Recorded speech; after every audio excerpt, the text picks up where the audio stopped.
మీ మోకాల నొప్పులకు ఎటువంటి సర్జరీ లేకుండా ఎపియాన్ పెయిన్ క్లినిక్ అందిస్తున్న అత్యాధునిక చికిత్స. Non vegetarian diet, vegetarian diet, fatty liver కి సంబంధించి మీరు ఎలా కంపేర్ చేస్తారండి? ఫ్యాటీ లివర్ డెఫినెట్ గా vegetarian diet is superior fatty liver కి. బట్ అగైన్ వెజిటేరియన్ డైట్ లో ఇఫ్ యూ టేక్ కార్బోహైడ్రేట్స్ అనుకోండి, ఇడ్లీ ఇటువంటి simple carbohydrates they can also produce fatty liver very fast.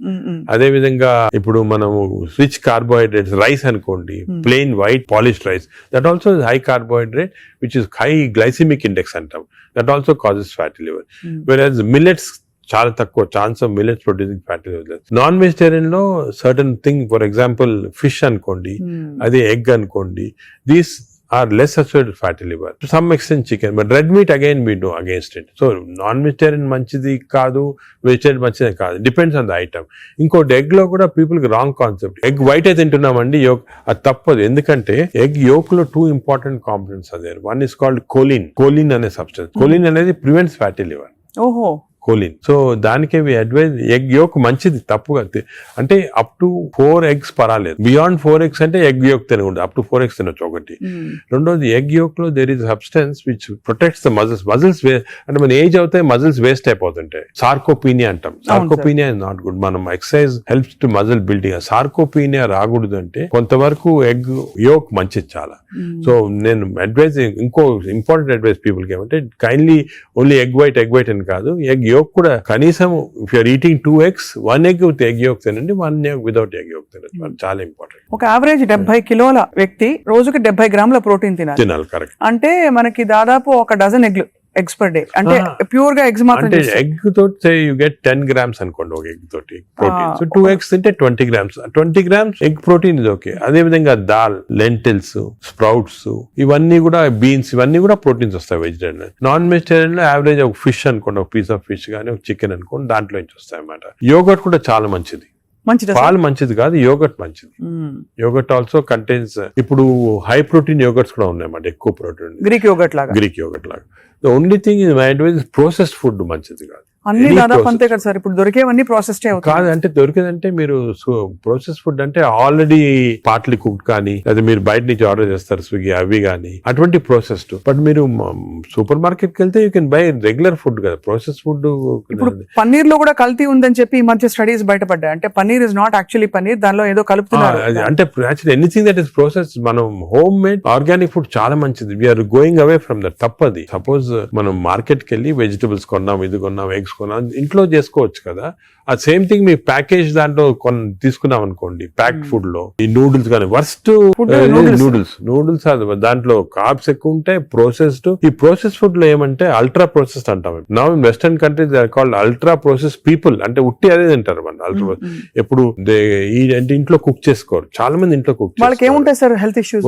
So ultra process food వల్ల ఏమొస్తుందంటే, in addition to that high carbs, high sodium ఎక్కువ ఉంటుంది ultra process food లో. So BP అది. Second important thing ultra preservatives, అదే విధంగా colouring agents ఇవన్నీ ఉంటాయి. దీని వల్ల ఏమవుతుందంటే ఫుడ్ టేస్ట్ బాగుంటుంది చాలా. It contains this tasty thing. ఈ టేస్ట్ వల్ల once you tend to eat more, number 1.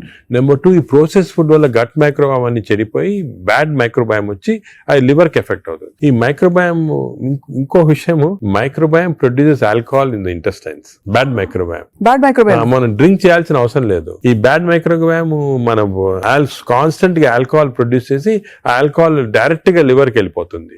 మనం డ్రింక్ చేయకుండా మనకి ఆల్కహాలిక్ లివర్ డిసీజ్. దాని ఎఫెక్ట్ మనకేం తెలియదు కానీ డైరెక్ట్ గా ఇంటెస్టైన్ నుంచి లివర్ కి వెళ్ళిపోతుంది. లివర్ ని స్మాల్ క్వాంటిటీ 10 ml వచ్చినా కూడా లివర్ డ్యామేజ్ అవుతా ఉంటుంది కదా.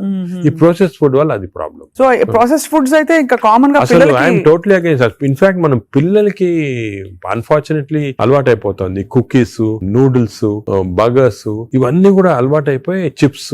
The chips also very bad. ఇంత అడ్వర్టైజ్మెంట్స్ చూస్తుంటాం. చిల్డ్రన్ కి అలవాటు అయిపోయి, మేము దానికి చిల్డ్రన్ లో we are now seeing very high incidence of fatty liver disease. పిల్లల్లో 20-30%, 40% డెఫినెట్ చిల్డ్రన్ లో ఫ్యాటీ లివర్ డిసీజ్ వస్తుంది. అక్కడి నుంచే స్టార్ట్ అయిపోతా ఉంది. It is going to become more and more danger. సొసైటీకి స్కూల్స్ లో కూడా అవేర్నెస్ ప్రోగ్రామ్స్ పెట్టాలి. స్కూల్స్ ఎగ్జాక్ట్లీ మీరు చెప్పిన, నేను I'm making a plea, government కానీ స్కూల్స్ లో అవేర్నెస్ ప్రోగ్రామ్. మనకి అంతా కూడా మన food habits has to come from school stage. Schools లోనే వీళ్ళకి ఈ టీచింగ్ పెడితే children are very intelligent, they will observe what we say. వాళ్ళకి చెప్పండి ఇది మంచిది కాదు. బట్ స్కూల్ క్యాంటీనే, స్కూల్ పక్కన ఉన్నదే ఫాస్ట్ ఫుడ్స్ అమ్ముతా ఉంటే ఇంకా అదేం చేస్తాం వాళ్ళు natural. So that is wrong. We should ban fast foods in schools and school surroundings compulsory. This is the most dangerous thing. మనకి ఎపిడమిక్ అయిపోతుంది. We are not realizing it's going to become very dangerous. చిన్నప్పటి నుంచే మనం healthy eating habits inculcate చేయాలి. చాలా important.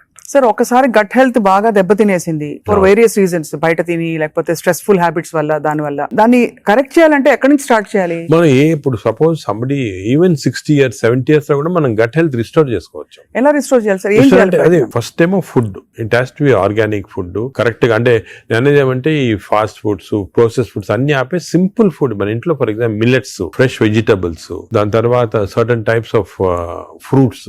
Fruits లో కూడా berries అనుకోండి, 3 B's అని ఉన్నాయమ్మా. బెర్రీస్ ఒకటి, వెజిటేరియన్ లో బ్రోకలీ ఒకటి, బీట్రూట్ ఒకటి. 3 B's are very important. Berries daily ఒక కప్ ఆఫ్ బెర్రీస్ తింటే that itself will restore health. Great sir. Blueberry, berries, broccoli, beetroot, 3 B's అంటాం. ఆ 3 B's ఆర్ వెరీ గుడ్ ఇటు ఫుడ్ హ్యాబిట్స్ లో. Yoghurt, మంచి yoghurt తింటాం, healthy yoghurt తింటాము. దాని తర్వాత నట్స్ లో కూడా అన్ని నట్స్ మంచిది కాదు. అది నట్స్ లో బెస్ట్ ఈజ్ వాల్నట్స్. అదే విధంగా సెకండ్ ఇస్ ఆల్మండ్స్. ఇవి 2 ఆర్ గుడ్. పిస్తా అంత మంచిది కాదు, హై ఫ్యాట్ కదా సార్. హై ఫ్యాట్ పిస్తా. సేమ్ థింగ్ క్యాష్యూస్ కూడా సేమ్. అందులో నేతిలో వేయించి ప్రోటీన్ తిన్నాం అనుకుంటారు. అనుకోండి అది again you're taking back. So అవి ఫ్రైడ్ క్యాష్యూస్ అవన్నీ కూడా అవాయిడ్ చేయాల్సింది. ఇలాగా హెల్తీ ఫుడ్ తోటి we can make lot of difference. Plus non vegetarian లో fish is very good. Fish తినే వాళ్ళకి ఫిష్ మంచిది. ఫిష్ కూడా అన్ఫార్చునేట్లీ ఈ మధ్యన కొంచెం ప్లాస్టిక్స్ వచ్చేస్తున్నాయి ఫిష్ లో. ఈ సీ లో ప్లాస్టిక్స్ వేసి రివర్స్ లో వాళ్ళకి మైక్రో ప్లాస్టిక్స్. ఈ microplastics and other future thing we have to concentrate as a society. Pollution, processed food, microplastics, these are called the 3 evils. ఈ 3 evils వల్ల మనం అన్ఫార్చునేట్లీ ఎంత హెల్త్ మెయింటైన్ చేయాలంటే కూడా మన society is not giving us the opportunity. అంటే బయటకు వెళ్తే సార్ ఇవాళ హైదరాబాద్ లో ఎన్ని రెస్టారెంట్స్ ఉన్నాయి సార్, ఇంకా అపిటైట్ ఉంది. రాత్రి 11:30కి వెళ్తే కూడా ఇంకా బజ్జింగ్. అసలు అందరూ ఎంత తింటున్నారు అంటే నేను రెస్టారెంట్స్ లో హెల్తీ ఫుడ్ కుక్ చేస్తే వాడడం మంచిదే, కానీ షార్ట్ కట్స్ తీసుకొని కుకింగ్ ఆయిల్ మళ్ళా యూస్ చేయటము, అదే విధంగా ప్రాసెస్ ఫుడ్ దాంట్లో యూస్ చేయటము, కలరింగ్ ఏజెంట్స్ యూస్ చేయటం, అది చేస్తే they are not very good. ఇప్పుడు తండూరి చికెన్ అని బాగా మంచి రెడ్ కలర్ వేస్తారు madam. That is not again good. It's bad for health. అంటే red colouring agents, preserving agents are not good. ఇదొక aspect. Second aspect gut health again not realised is physical activity. చాలా important. మీరు అనొచ్చు physical activity gut కి సంబంధం ఉంది. The gut is constantly reacting, liver is constantly reacting to physical activity. మనకి daily standard 150 hours per week, 150 hours per week physical activity liver కి మంచిది. It has shown repeated గా 150 hours per week చేస్తే liver fat slow కరిగిపోతుంది. Now what is 150 hours a week అంటే 7 days లో 150 hours అంటే రోజుకు సుమారు 20 minutes పర్ డే. ఓకే, 150 అంటే 1.5 hours per 1.5 hours, 30 minutes per day for 5 days. Okay, 30 into 5 150 minutes అయితే 150 minutes పర్ వీక్ సరిపోతుంది. అండ్ డైలీ చేయకపోవచ్చు. కొంతమంది వీక్ లో 2 సార్లు 3 సార్లు అలా చేయగలుగుతారు. టోటల్ క్వాంటిటీ ఇంత ఉండాలి 150 hours. ఇది మోడరేట్ ఎక్సర్సైజ్. అగైన్ చాలా మంది మేము ఎక్సర్సైజ్ అంటాం, ఇంట్లో తిరుగుతుంటాం, రోజంతా ఇంట్లో తిరుగుతుంటాం, ఇక్కడక్కడ పనులు చేసుకుంటా ఉంటాం, లేకపోతే మా ఆఫీస్ లో. అది కూడా that is not correct. Exercise అంటే మనం కరెక్ట్ గా ½ an hour you have to do moderate exercise. Moderate అంటే ఏమి? వాకింగ్ కానీ రన్నింగ్ ఏదన్నా. మోడరేట్ అంటే మనం ఎక్సర్సైజ్ చేసినప్పుడు మాట్లాడుతుంటే మాట్లాడగలుగుతాం, కానీ వీ కెనాట్ సింగ్. అవును, పాట పాడలేము, మాట్లాడగలుగుతాం. That is moderate exercise. అంటే we can carry on a conversation with somebody. ఆయాసపడుతూ కొంచెం క్యారీ చేయొచ్చు. మనం బాగా విగ్రెస్ అయితే మాట్లాడలేము, that is vigorous exercise. But మన if you're able to sing in doing exercise, that means it's not moderate. So మనం ఈజీగా టెస్ట్ చేసుకోవచ్చు. ఒకరొకరిలో వేరేగా ఉంటుంది. జనరల్ గా heart rate we say get to 50 to 70% అంటాం. అంటే 150 హార్ట్ బీట్ లాగా తెచ్చుకోవాలి. ఎందుకంటే మోడరేట్ ఎక్సర్సైజ్ చేసినప్పుడు మన హార్ట్ ఇంక్రీజ్ అయ్యే రేటు, సర్క్యులేషన్ ఇంక్రీజ్ అవుతుంది, లివర్ లో ఉన్న టాక్సిన్స్ అన్ని బయటకు వస్తాయి, బ్రెయిన్ సర్క్యులేషన్ ఇంప్రూవ్ అవుతుంది, హార్ట్ లో collateral. That's why we are emphasizing on this moderate exercise. ఏదో క్యాజువల్ గా పొద్దున ఒక 5 మంది ఫ్రెండ్స్ ఒక గంట సేపు నడిచామని ఒక 2 kilometers నడిస్తే దట్స్ ఆన్ మోడరేట్ ఎక్సర్సైజ్. అది రెగ్యులర్ గా కన్సిస్టెంట్ గా చేయాలి. బాడీ కన్సిస్టెంట్ గా moderate exercise. Clear definition moderate అనేది. Moderate exercise 150 hours a week చేస్తే డెఫినెట్ గా we prolong life by 5-6 years. In fact every 5 minutes of exercise కి you prolonging life by 7 minutes.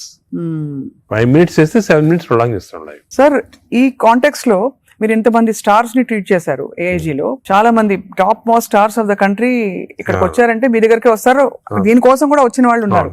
వాళ్ళలో మీరు నోటీస్ చేసిన హెల్దీ హ్యాబిట్స్ ఏంటి sir? అంటే అమితాబ్ బచ్చన్ ఇప్పుడు- గారు చాలా మంది వచ్చారు కదా సార్. చాలా నేను నోటీస్ అంటే ఒకటి ఓల్డ్ స్టార్స్ కొత్త స్టార్స్ వాళ్ళని కూడా ఓల్డ్ స్టార్స్ కూడా చాలా మందిని ఐ టు ట్రీట్ అండ్ ఇప్పుడు కూడా కొంతమంది వస్తుంటారు. Old stars new stars difference ఏమంటే ఈ కొత్త generation they are very health conscious, కొంతవరకు ఓవర్ హెల్త్ కాన్షియస్ అనొచ్చు. చాలా మంది కొత్త జనరేషన్ అంటే మన రామ్ చరణ్ గారు, ఈ generation ఆ వాళ్ళు. గ్రూప్ లో they are very health conscious, బాగా ఎక్సర్సైజ్ చేస్తున్నారు, డైట్ బాగా మెయింటైన్ చేస్తున్నారు, వాళ్ళకి హెల్త్ అడ్వైజర్స్ ఉన్నారు. కొన్నిసార్లు కొంతమంది ఓవర్ వెళ్ళిపోతారు, అంటే మరి టూ మచ్ ఆఫ్ ఎక్కువ ప్రోటీన్ కూడా మంచిది కాదు. నార్మల్ గా 1 gram per KG body weight అంటాము, కొంతమంది 2-3 grams. Now there is a fashion 3 grams per KG body, అది మంచిది కాదు. కిడ్నీల మీద effect కిడ్నీ పడుతుందా పైన సార్? ఎఫెక్ట్ జనరల్ గా మంచిది కాదు. కరెక్ట్ ప్రోటీన్ తీసుకోవాలా. ఈ కొత్త స్టార్స్ ఏమైనా they are going very balanced. వాళ్ళ ఎక్సర్సైజ్ ప్యాటర్న్ గానీ డయట్ గానీ, అంటే they are conscious that there should look good for people to see them అని చాలా బాగా చేస్తారు. In fact they are the healthiest people ఇప్పుడు. They are very restricted in their alcohol intake కానీ, దాంట్లో కూడా చాలా రిస్ట్రిక్టెడ్ గా చాలా కేర్ఫుల్ గా వెళ్తున్నారు. పూర్వకాలం అంత ఉండేది కాదు, కొంతమంది ఎక్స్ట్రీమ్స్ కి వెళ్ళిపోయేవాళ్ళు అవును. ఇంట్లో, అండ్ వాళ్ళు పెద్ద ఎక్సర్సైజ్ అది ఉండేది కాదంతా. బట్ ఇప్పుడైతే డెఫినెట్ చేంజ్ ఉంది. The present generation of stars are very health conscious. They are maintaining, almost అందరు అదే అనుకోవచ్చు, దే ఆర్ మెయింటైనింగ్. అది లేకపోతే they won't stay long in the industry. Sir external supplements, vitamin supplements అన్ని అవి observe అవుతాయా? External supplement లో చాలా కాంట్రవర్సీస్ ఉన్నాయమ్మా. కొన్ని మంచి సప్లిమెంట్స్, కొన్ని కాంట్రవర్షియల్ సప్లిమెంట్స్, కానీ హార్మ్ఫుల్ సప్లిమెంట్స్ అనేది తీసుకోకూడదు. చాలా వరకు ఈ supplements, for example B complex అనుకోండి, vitamin D to some extent people తీసుకున్నారు, దానివల్ల హార్మ్ లేదు కానీ కొంతవరకు బెనిఫిట్ ఉండొచ్చు. ఫర్ ఎగ్జాంపుల్ ఇయర్లీ మీరు 3 times a year ఒక 2 months వైటమిన్ డి తీసుకున్నారనుకోండి, సండే అలాగా, దట్ ఇస్ ఓకే, ఎందుకంటే మన అందరిలో వైటమిన్ డిఫిషియన్సీ ఉంటుంది. అదే B12 ఫోలిక్ యాసిడ్, ఈ రెండు కూడా డిఫిషియన్సీ, ఎస్పెషల్లీ వెజిటేరియన్ లో B12 ఫోలిక్ యాసిడ్ రెండు డిఫిషియన్సీ ఉంటుంది. అది తీసుకున్న హామ్ ఏం లేదు, ఒకవేళ అది ఎక్సెస్ అయినా కూడా యూరిన్ లో పాస్ అయిపోతుంది. కొన్ని లిటిల్ కాంట్రవర్షియల్ అంటే NADH అని ఉంటుంది అన్నమాట, అది చాలా మంది తీసుకుంటున్నారు ఈ మధ్యన. ఏంటి సార్ అది? NADH అనే టాబ్లెట్ మజిల్ కి మంచిది, మైటోకాండ్రియాకి మంచిదని. అది రిసర్చ్ లో కాంట్రవర్షియస్ ఉన్నాయి. కొంతమంది ఏమో మంచిది మజిల్ బిల్డ్ చేయడానికి, కొన్ని ఏమో మంచిది కాదంటారు. అటువంటి we don't recommend definitely. But some things like curcumin అనుకోండి, అంటే మనం ఫుడ్ లోనే వచ్చేస్తుంది కర్కుమిన్, అది మంచిది తీసుకోవటము. వైటమిన్ K అని ఉంది ఒకటి, వైటమిన్ K, అది వైటమిన్ K2 కొత్తగా వచ్చింది, అది కూడా కొంచెం కాంట్రవర్షియల్. అలాగా చాలా సప్లిమెంట్స్ వస్తున్నాయి. నేను అనుకునేది natural food, correct amount of protein, that is very important. తీసుకుంటే సప్లిమెంట్స్ పెద్ద అంటే అవసరం. మనకి సోర్సెస్ సార్, ఇప్పుడు ఒక చిన్న ప్రాబ్లం సొసైటీకి ఉండే ప్రాబ్లం, వెజిటేబుల్స్ పెస్టిసైడ్స్ వేసేస్తారని, ఎక్కడ పండిస్తారు, పటాన్ చెరువు దగ్గర అని నీళ్లు వచ్చేస్తాయి, మురుగు నీళ్లు దానిలో పండిస్తున్నారంటారు. పాల పదార్థాలు, ఆవులకి యాంటీబయాటిక్స్ ఇంజెక్షన్స్ ఇచ్చేస్తారు, అది మనకు వచ్చేస్తున్నాయి అంటాం. కోళ్లు, ఎగ్స్ కూడా సేమ్ థింగ్, న్యాచురల్గా కేజ్ ఫ్రీ, అదే ఫ్రీ బర్డ్స్ అని, అదొక ప్రాబ్లమ్. ఇంకా పోతే ఇంకా మిగతావన్నీ మనకు తెలిసినవే. ఫ్రూట్స్ సేమ్ థింగ్, కార్బైడ్ పెట్టి పండిస్తున్నారు. సో మనిషి వెతుక్కుంటున్నాడు సార్ ఏం తినాలి, ఎలా తింటే బెస్ట్, నేను ఇంకా కొంచెం ఆరోగ్యంగా ఎక్కువ కాలం బతకచ్చు. అంటే మీరు చెప్పింది చాలా కరెక్ట్. ఇది ఒక పెద్ద టాపిక్, సెపరేట్ టాపిక్, రోజు మనం డిస్కస్ చేస్తాం అంతా. సార్ హౌ టు, మనకి సొసైటీలో అన్ఫార్చునేట్లీ ఇప్పుడు ఎస్పెషల్లీ సిటీస్ లో, ఈ ఊర్లలో అంత ఎక్కువ లేదు, సిటీస్ లో ఎక్కువ ప్రాబ్లం ఏమంటే ఈ contamination of food of various types, eggs నిచ్చి, మిల్క్ నిచ్చి, వెజిటబుల్స్ నిచ్చి, అన్ని దాంట్లో ఇట్స్ కమింగ్. సో ఎలాగ ఐడెంటిఫై చేసి how to go to organic. ఇప్పుడు ఆర్గానిక్ అనేది అందరికి అడ్వైస్ చేసాం, చాలా కష్టం, కాస్ట్ ఫ్యాక్టర్ ఒకటి, and agriculture can't sustain by just organic without this thing. అదే విధంగా మిల్క్ అనుకోండి, మిల్క్ లో మన ఫీడ్స్ లో మనకి మిల్క్ కి ఫీడ్స్ ఇస్తారు కదా, అవును, ఆవులకు ఫీడ్స్ వచ్చిన దాంట్లో ఆఫ్లోటాక్సిన్ అనే టాక్సిన్ కూడా వస్తా ఉంది. ఆ టాక్సిన్ వల్ల కొన్ని డ్యామేజ్ వస్తాయి. ఎగ్స్ కూడా కేజ్డ్ బర్డ్స్ గానీ ఇది, సో ఇవన్నీ కూడా మనకి డెఫినెట్లీ దెర్ ఈస్ కన్సర్న్. కొంతవరకు those who can afford it, organic food కానీ, ఇంట్లో గార్డెన్ చేసుకోవడం, గార్డెన్ ఫుడ్ తీసుకోవటం కానీ, అలాగే విధంగా పౌల్ట్రీ కూడా అలా చేయటం కానీ. ఫిష్ లో కూడా there is a ways of seeing that you don't get in to. ఈ ఫిష్ లో చెప్పేది micro plastics the problem. Fish అంటే of course oils to some extent మనం వీ కెన్ టేక్ పాలిఅన్సాచురేటెడ్ తీసుకోవచ్చు. అదే విధంగా యోగర్ట్ కూడా కేర్ తీసుకొని చేయొచ్చు. సో ఇది డెఫినెట్ గా ప్రాబ్లమ్.